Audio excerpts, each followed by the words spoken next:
രാത്രി സമയത്ത് മൊബൈൽ ഫോണിൽ പകർത്തിയ വീട്ടിനുള്ളിലെ ചിത്രത്തിലെ പ്രേതരൂപം കണ്ട് ഭയന്ന് വിറയ്ക്കുകയാണ് ആലപ്പുഴ ഗുരുപുരം സ്വദേശി ആർ സുനിലും കുടുംബവും. ചിത്രങ്ങൾ ഭയപ്പെടുത്തുന്നതാണെങ്കിലും മൊബൈൽ ഫോണും ഇന്റർനെറ്റും വഴി ഈ ചിത്രങ്ങൾ പ്രദേശത്താകെ വ്യാപിക്കുകയാണ്.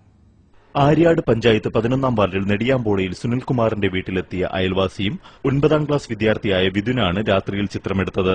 മൊബൈൽ ഫോണിലെടുത്ത അമ്മയുടെ ചിത്രം തെളിയാതെ വന്നതിനെ തുടർന്ന് ഭിത്തിയിലെ CF ലൈറ്റിലേക്ക് ഫോക്കസ് ചെയ്ത് വെറുതെ ചിത്രമെടുത്തു. ഈ ചിത്രങ്ങൾ പരിശോധിച്ചപ്പോഴാണ് പ്രേതരൂപങ്ങൾ ശ്രദ്ധയിൽപ്പെട്ടത്. തുടരെ 9 ചിത്രങ്ങൾ എടുത്തവയിൽ 3 തരം വ്യത്യസ്ത ചിത്രങ്ങൾ ഭയാനകമാംവിധം ഫോണിൽ പതിഞ്ഞിട്ടുണ്ട്. അമ്മയുടെ ഫോട്ടോ എടുത്ത് കിട്ടിയില്ല. അപ്പൊ ഞാൻ നേരെ പൊക്കത്തോട്ട് നോക്കി ലൈറ്റിന്റെ അവിടെ ഫോട്ടോ എടുക്കുമായിരുന്നു. അപ്പൊ ഒന്നും കാണാൻ പറ്റില്ല. ഒരു 5-6 എടുത്തിട്ടുണ്ട്. അത് കഴിഞ്ഞ് കുറച്ച് കഴിഞ്ഞ് ഈ റിസീവറിന്റെ അകത്ത് നോക്കിയപ്പോ ഒരു രൂപമായിട്ട് അകത്ത് കണ്ട്. അക്ക വന്നിരുന്നപ്പോ ഇല്ല.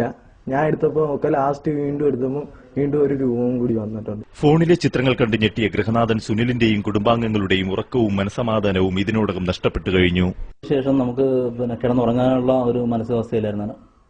ഭയങ്കര ഇതിന്റെ ഒരു രൂപം മനസ്സിൽ നിന്ന് മാറുന്നില്ല. പിന്നെ അതിൽ എല്ലാവർക്കും പേടിയായിട്ട് ഇവിടെ ആരും ഉറങ്ങിയിട്ടില്ല. ഇന്നലെ രാത്രി ഒരു 4 വട്ടത്തിന് മേളിൽ വെളിയിൽ ഇറങ്ങുന്നതാണ്. ഇന്നലെ ഇറങ്ങിയിട്ടില്ല. ആ ഒരു പേടി മനസ്സിൽ കിടക്കുന്നുണ്ട്. ഇന്നലെ ഇറങ്ങിയിട്ടില്ല. സംഭവം അറിഞ്ഞ് പ്രദേശവാസികളായ നിരവധി ആളുകൾ സുനിലിന്റെ വീട്ടിലേക്ക് പ്രവേശിക്കുകയാണ്. വരുന്നവരെല്ലാവരും ചിത്രങ്ങൾ സ്വന്തം മൊബൈലിലാക്കി ആശ്ചര്യത്തോടെ മടങ്ങുമ്പോൾ സുനിലും കുടുംബവും ജ്യോതിഷാലയങ്ങളെയും ക്ഷേത്രങ്ങളെയും അഭയം പ്രാപിച്ചിരിക്കുകയാണ്. ആർ മാനസൻ, സൂര്യ ന്യൂസ്, ആലപ്പുഴ.